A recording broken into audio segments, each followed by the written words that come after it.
Olá, meus irmãos. Vamos à nossa aula sobre Miqueias.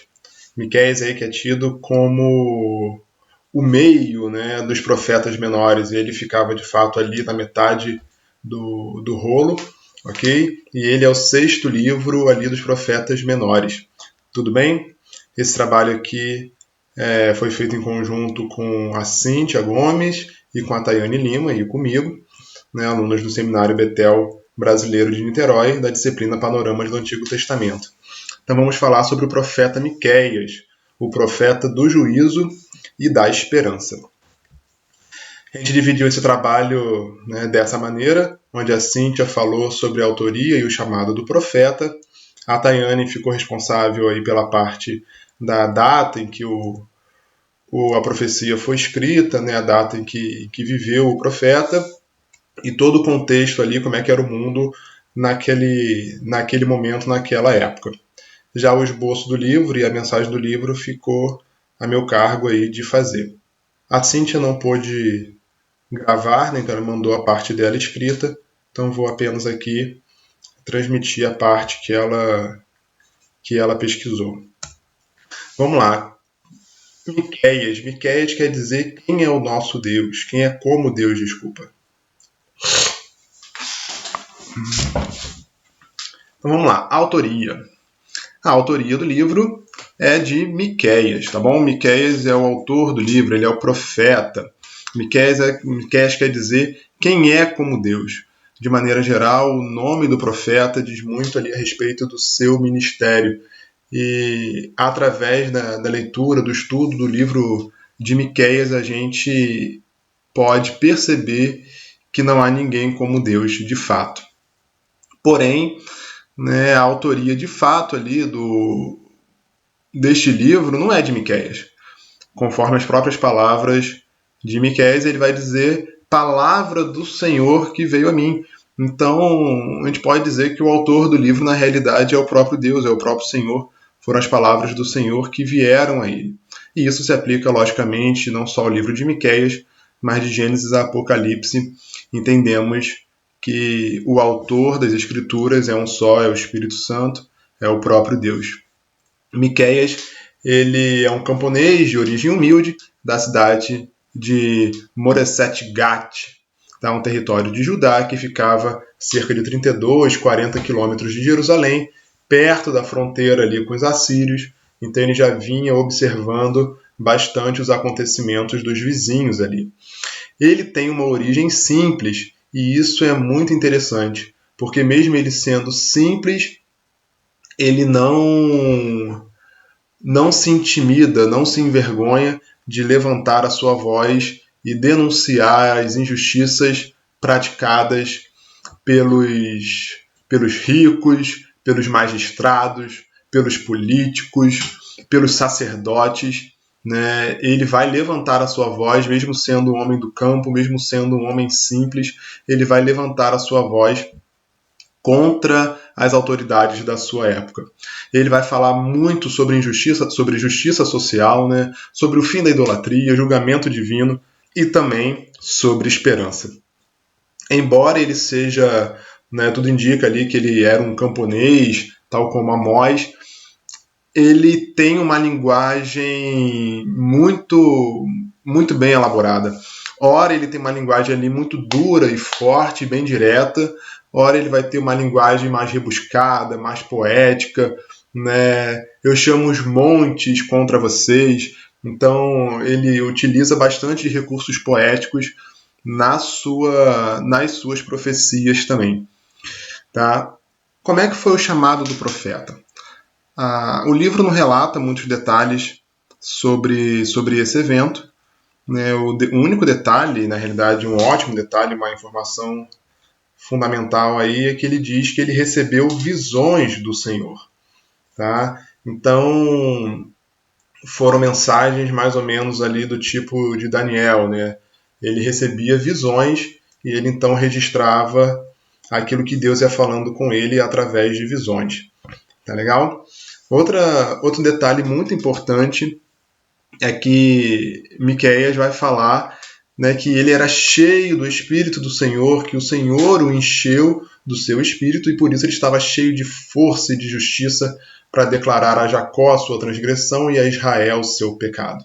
Ele reconhecia que era o Espírito do Senhor, que era o Espírito Santo, que promovia, que falava ali com ele, que promovia o ministério dele. Né?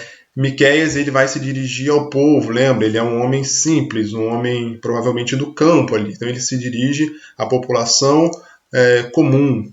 Né? Oséias, que é contemporâneo dele, vai se dirigir já ao reino de Israel. E Isaías, que tem muitas e muitas semelhanças com as profecias de Miqueias, já é provavelmente de família real e tudo mais, já é uma pessoa que vai se dirigir ao palácio, vai se dirigir a questões políticas e tudo mais. Meu nome é Tayane Teixeira e eu faço parte do grupo do profeta Miqueias. Eu fiquei responsável por falar sobre a data e o contexto histórico em que o profeta Miqueias profetizou. Então vamos lá. A data, os estudiosos dizem que ele foi contemporâneo de Isaías, então ele profetizou no século 8 a.C., cerca de 740 a 686 a.C. Ele profetizou, então, desde o tempo do rei Jotão até o tempo do rei Ezequias, tá? Aí, falando um pouquinho mais sobre o contexto histórico em que o profeta profetizou, os estudiosos, né, os teólogos acreditam que ele profetizou num período em que o Império Neo-Assírio estava surgindo como uma grande potência. Tiglat-Pileser III, é um nome difícil de falar, de pronunciar, que reinou de 744 a 727, era o rei assírio da época, e ele lançou a Assíria em uma ambiciosa política de expansão territorial, de expansão imperial. Ele atacou a planície costeira de Israel em 734 e anexou a porção norte de Israel em 733. Tudo isso está sendo descrito na Bíblia em 2 Reis 16, 2 Crônicas 28 e em Isaías capítulo 7, capítulo 8. Tá? Além disso, Salmaneser V, que governou entre 726 e 722 a.C., ele atacou Samaria, que era a capital de Israel. Entre 725 e 722, a cidade caiu nas mãos de Sargão III, que foi o seu sucessor. As rebeliões das nações sírio-palestinas contra a cobrança de tributos do Império Assírio as mantinham em constante receio de uma represária por parte dos assírios. Então eles viviam com esse medo, né, da represária dos assírios, que eram muito cruéis. Os invencíveis e cruéis assírios invadiram a região entre 721 e 720 e entre 714 e 701. A última invasão, aliás, se mostrou a mais devastadora para Judá. Senaqueribe, um rei muito conhecido, né? Senaqueribe, que governou de 704 a 681, ele capturou todas as cidades fortificadas da colina de Judá. Somente Jerusalém, de forma milagrosa, conseguiu sobreviver, graças ao arrependimento do rei Ezequias, em resposta a uma pregação do profeta Miqueias. Isso está descrito em Jeremias 26, 18. Além disso, no tempo do profeta Miqueias, aí falando já agora de forma mais específica do povo hebreu do povo hebreu, dos judeus, tanto os israelitas do reino do sul quanto do reino do norte, havia um grande contraste social. A classe rica e poderosa oprimia e explorava os pobres que muitas vezes viviam na linha da miséria.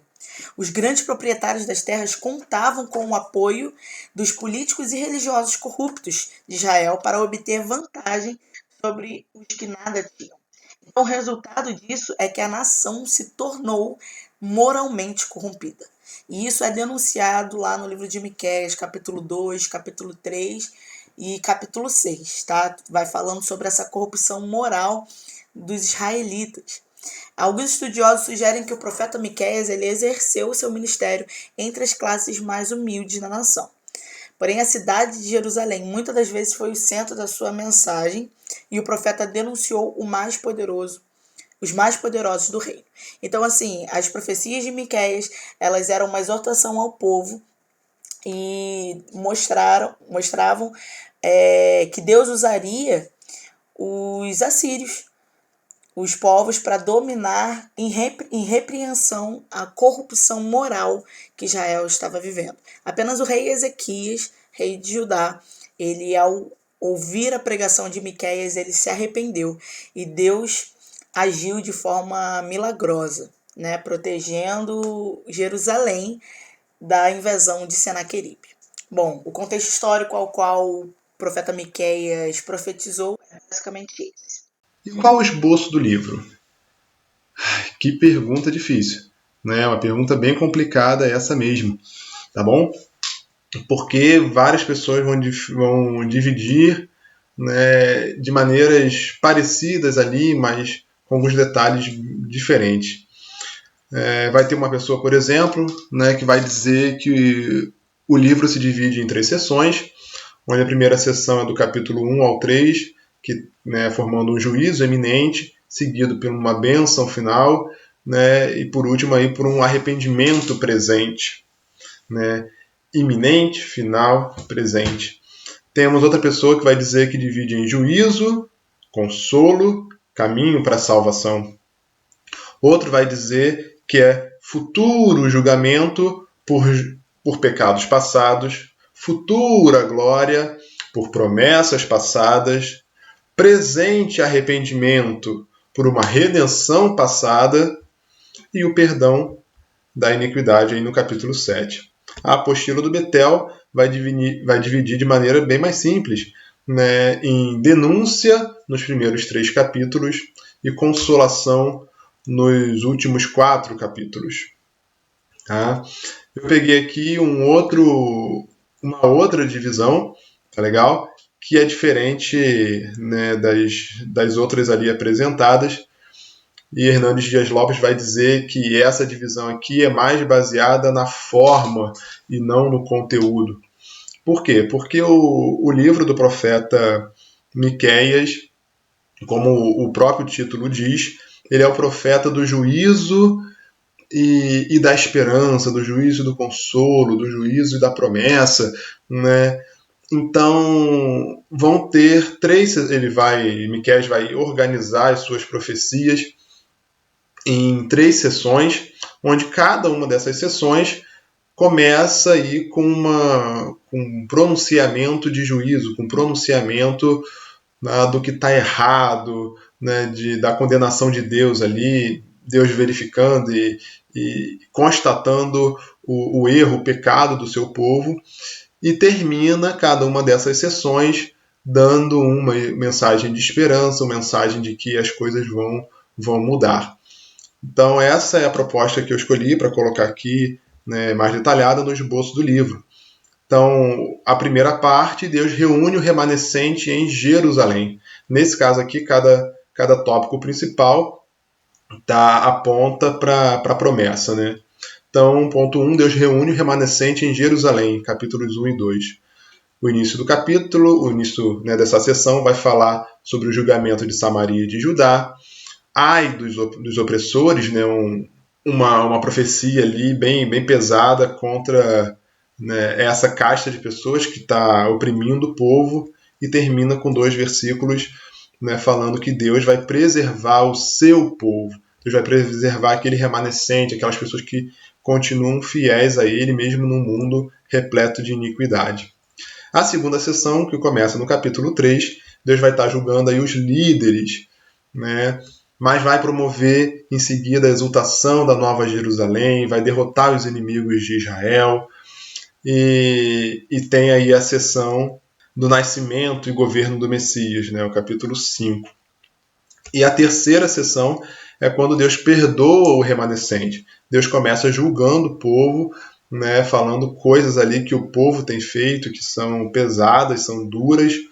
E é muito interessante porque essa fala aqui do capítulo 6 não é falando mal do mais, não é falando, né, não é condenando o magistrado, condenando a monarquia, condenando os sacerdotes, é condenando eu e você.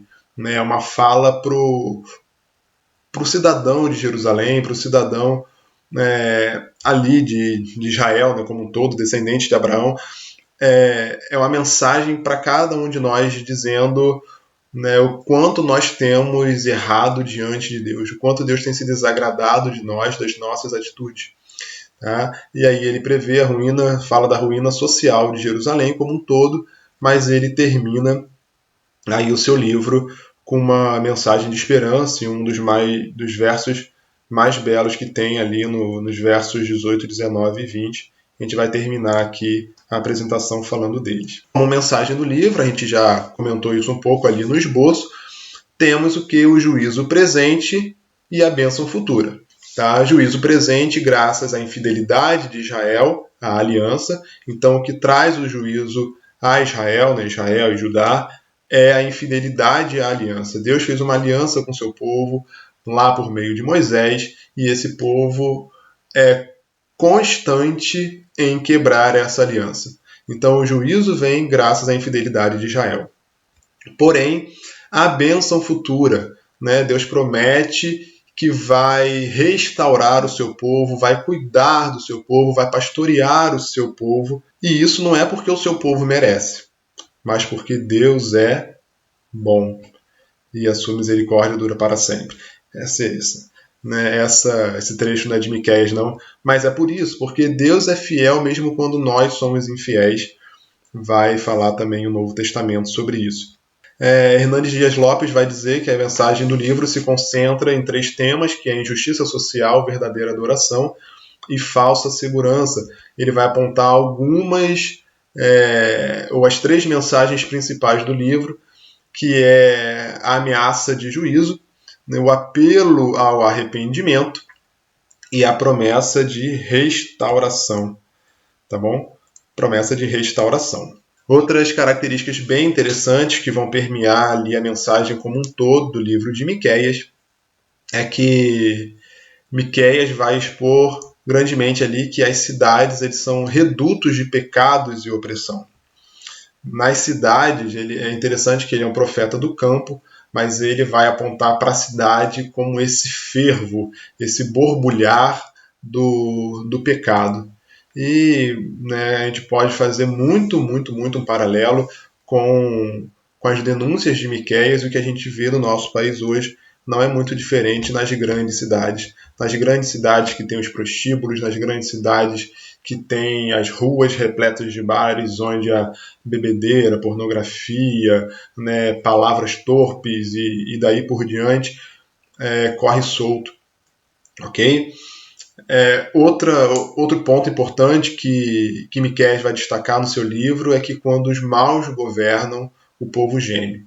Ali o povo está sofrendo com a opressão, com a corrupção, com a opressão dos ricos sobre os pobres, dos poderosos sobre os simples, está sofrendo com fome, né, está sofrendo com as corrupções nas relações de poder.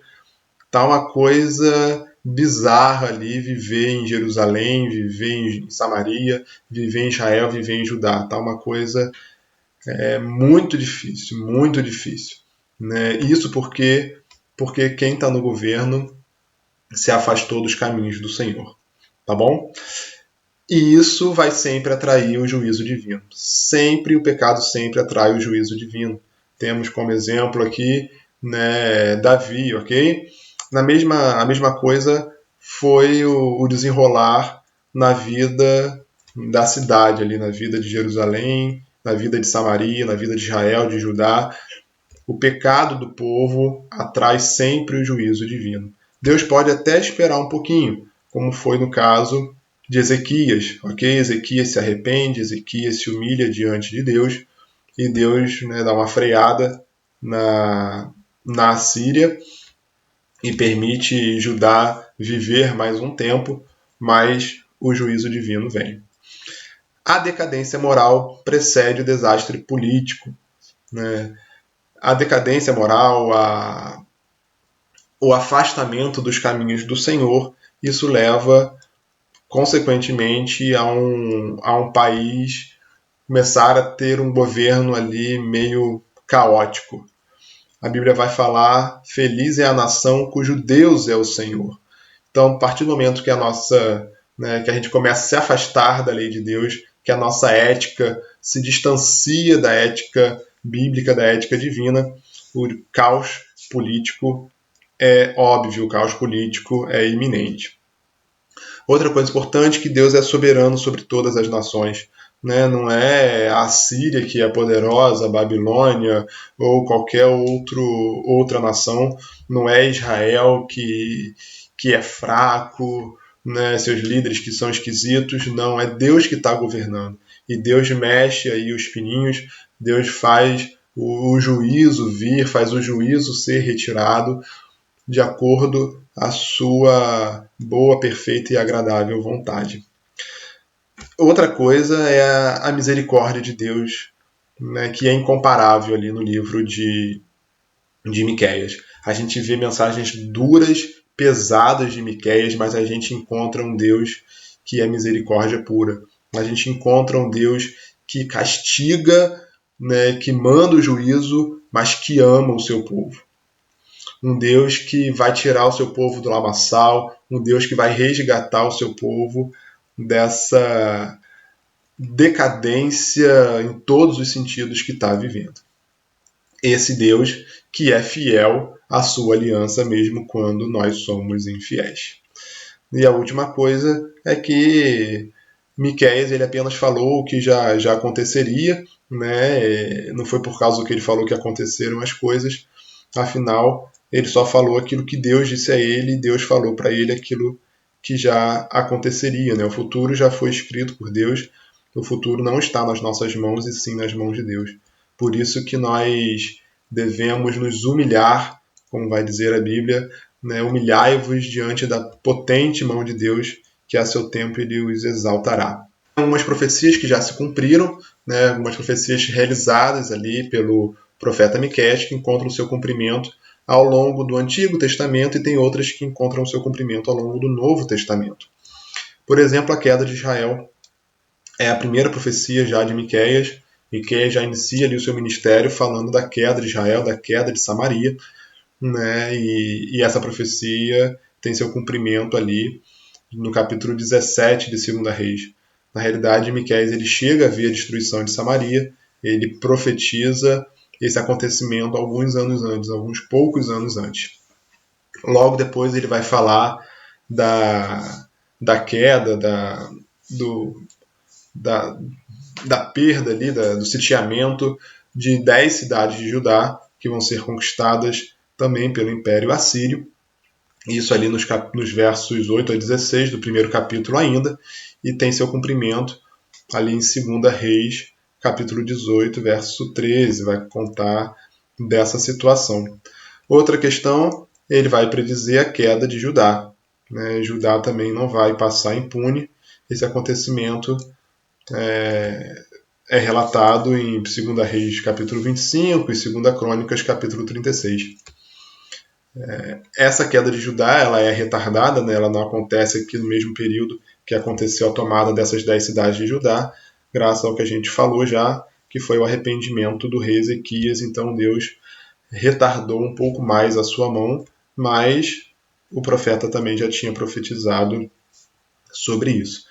Ok? Em relação ao Novo Testamento, temos as profecias sobre o Messias. Quem não lembra aí, né, mas tu, Belém Efrata, de ti nascerá o Messias e tal, é a profecia mais famosa de Miqueias. Todo Natal falamos sobre ela. E não só a gente conhece, como os próprios fariseus, escribas, os mestres da lei da época de Jesus ali conheciam, a ponto de que quando Herodes consultou os mestres da lei, eles falaram, não, vai ser em Belém que vai nascer. Eles fizeram uma referência aí à profecia de Miqueias. Miqueias 5,5 vai dizer que o reino do Messias vai ser um reino de paz. Efésios vai falar a mesma coisa, Jesus é o príncipe da paz. Miqueias 5, verso 4 vai falar que o Messias vai pastorear o seu povo com justiça. Né? Jesus vai falar, eu sou o bom pastor. O Messias, de fato, pastoreia o seu povo. Hebreus vai confirmar isso, de que Jesus é o pastor das nossas almas. Miqueias 4, versos 6 ao 8, vai falar que o Messias vai reinar sobre a igreja. E em Atos 2, no sermão lá de Pedro, Pedro já vai falar que aquele que vocês mataram hoje está assentado, né, no trono, à direita de Deus, ele é Cristo e Senhor. Né? Hebreus também vai falar sobre a posição de autoridade de Jesus. Então tem várias mensagens ou várias profecias aí sobre o Messias no livro de Miqueias que encontram a sua realização, o seu cumprimento na vida de Jesus. Queria terminar aqui lendo para vocês os versos finais do livro de Miqueias, que diz assim: ó, quem é comparável a ti, ó Deus, que perdoas o pecado e esquece a transgressão do remanescente da sua herança? Tu que não permaneces irado para sempre, mas que tens prazer em mostrar amor. De novo terá compaixão de nós, aleluia. Pisarás as nossas maldades e atirarás todos os nossos pecados nas profundezas do mar. Mostrarás fidelidade a Jacó e bondade a Abraão, conforme prometeste, sob juramento aos nossos antepassados na antiguidade. Fica essa mensagem para a gente. Ok? Um grande abraço a todos